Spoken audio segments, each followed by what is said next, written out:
defar ko ñu defar ko lu fi yaaxu ñu defar ko ñu defar ko lu fi yaaxu ñu defar ko defar ko sama gars yi bëggee de maa ngi fi ci route bi tey fi laa koy defee quoi ci mbedd mi aar bi laa gën a bëgg quoi ginnaaw yëngal bi nii ah dëkk bi tas na de yëngal dañu koy jaay sa léegi ay 9 heures ak 10 heures nit ñi lekk ñu naanuñu Saalum nga jóg si ñun Papa Faye nag moom sama gars yi tey damay wax ci Sidy Diop Wally partie 2 bi ma li may wax tey ji mooy fi may pëlee nag tey parce que Sidy lu mu def di yoon ñëpp ku xam comme xel mu sell xam nga lu mu def di yoon maa ngi dégg manager mi naan comme kii la business showbiz la ni ngeen defee showbiz soxla na yi daal politique day salte showbiz day salte loolu yàlla mu bokk si showbiz bon li may koy tey mooy maanaam tey ji ñii ñuuxu artistes yi ba pare di leen ñuuxu di leen ñuuxi di leen génnal tey ji bu Sidy Diop amee école waaye day génn son boobu noonu ak ban jour la koy génn mën na dégg da koy génn mais jour ban la koy génn mu génn ko bu boobaa da ngay xam ne Wally am na ñu ko ñuuxu ñoo xam ne ñoo koy fenal ñooy senn te loolu c'est très dangereux nit da ngay am bàmmeelu biir nit bu defee ci boppam tey ji loolu tey ji loo ko xamal dem génn wax ko loolu trahison la da ngay yàqal sa bopp yàqal ña fay fréquenté day mel ni rek nga réer la dara di ko jàmbat ci mbooloo ku nekk day defee moo ko sàcc parce que ça mal à l'aise fu ne loolu mooy dal Wally tu vois parce que tey jii doo xamante ku wóolu daan man kat sama gars yi mu wóor moom am na ju si seet te loolu du ay kenn benn nit lay doon boo xam ne seytaane la bëgg a bës bu nekkee ak Wally après o Sidy Diop si suuf ngarale mooy ñoo xam ne amuñu jikkoo ngunu ngaana la ñor duñu góor duñu jigéen te loolu c'est très dangereux baaxul nit da ngay am bàmmeelu biir loolu moo am si koñ yi moo am palais Macky Sall day wax bu génnee mu nekk ci place publique bi yaa ngi dégg ma lay wax day Macky Sall dootu wóolu kenn parce que am na ay fenkat moo wër tey jii koñ yi noonu la da ngay comme tey day dugg kër njaayeen dugg saareen dëmmeen noo xóoreen fu ne lay dugg pour la am information mooy dugg fii mooy wax fii donc genre yooyu dañuy jar a maytu dégg nga loolu man dama métti trop ni da ngay am bàmmeelu biir du waroo yàqal sa kii bi jaayoo gannaaw nag mu naagis waroo yàqal sa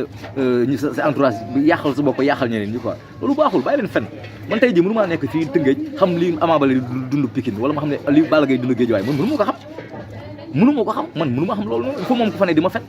donc Sidy Diop boo xam ne loolu noonu am na ku ne ci Wally di ko fenn loolu c'est très dangereux basa waaye man loolu métti na ma trop quoi bàyyi leen di nekk ak nit di ko ñuqi di ko nit waaye te boo leen wéetee ñaan Wally ay xaru tabaski ñaan ko montre coggu ngeen ko ba tey ji tey bu seen papa yi deewee doo leen ko jooy bu Wally dee ngeen di jooy parce que Wally mooy seen baay mooy seen lépp nit da ngeen di am fulla waaye bu lekk nit ko pare ñàkk ngor loolu laay nefee saraax dem États-Unis parce que temps yi damay ubbi réseaux sociaux man du ma ci wax mais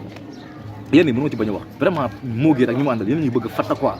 yéen ñuy bëgg a fatta ku ci moo géet daax nga mel ni jaam naan moo géet amul ak lekkul naan waaw moo amul lekkul naan lu tax bi ngeen génn ngeen ko wax lu tax bu leen dugal ci ay jet privé yi waxu leen ko lu tax bu leen jox ay montre ay iPhone 12 waxu leen ko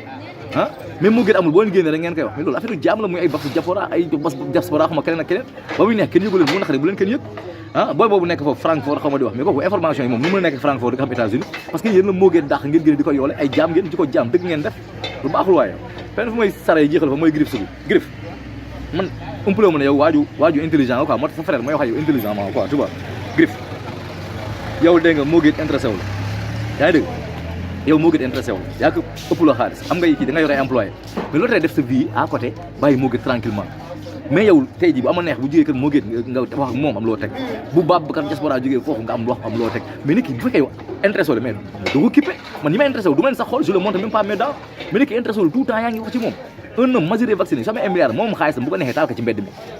bu ko neexee taal ci mbedd mi ñun def génn na fi di sànni xaalis ñëpp sénégalais ne lii ko rafet lu ñu ko mais par lañ ci mais nag c'est un homme majeur vacciné bu ko neexee naa nekk yamba bu ko neexee fayee kay caga bu neexee tuur ko yow doo papa moo gën doo bàyyi moo gën doon ngeen ànd tu leen mais bàyyi ko li waa ji wax ce n'est pas parce qu'on est plus ensemble que tu dois me compter comme un ennemi nit ki di ngeen nekk mënatu leen bokk vision nga toog mais waroo ko jàppee sa nopp mais lii day am leneen lu mu dural quoi lifeal sa life lu muy def Las Vegas lu muy hôtel kii sa son affaire am la bu fekkee lu bon lay def moom xaalis bés na ñëw dañ ko jàpp parce que ay fen du di jaaw mais nekk fii jàpp moo gën vraiment groupe Sougou tu en fais trop quoi loolu naa sul quoi jàpp doomu jàmbur ji wax nii moo gën man yow magu moo gën sa defe ko noonu bàyyi moo gën defe ko noonu bàjjanam yaay yow nga jógee fële xamante ngeen rek après nga bëgg ñëw yaa koy teg si yoon mais yow kii yaram bi gàmm na banta boo la bu doon bu tooy nga jubanti ko mais kii banta boo la boo ko jubantee maytul daanu yow donc loolu moom si metti quoi parce que ngeen suulee nit ñi quoi nekk fii di sonal nit ñi rek nekk fii di net bi di bëgg a sonal nit ñi wax leen dara lu am njëriñ moo géet nga lamp yi tàgg na moom xaalisam lu ko neex lay def yow Griff dañu war a may jàmm quoi sama gars doo leen ko sama kanam ko ñaal géet defar ko ñu defar ko lu fi yaaxu ñu defar ko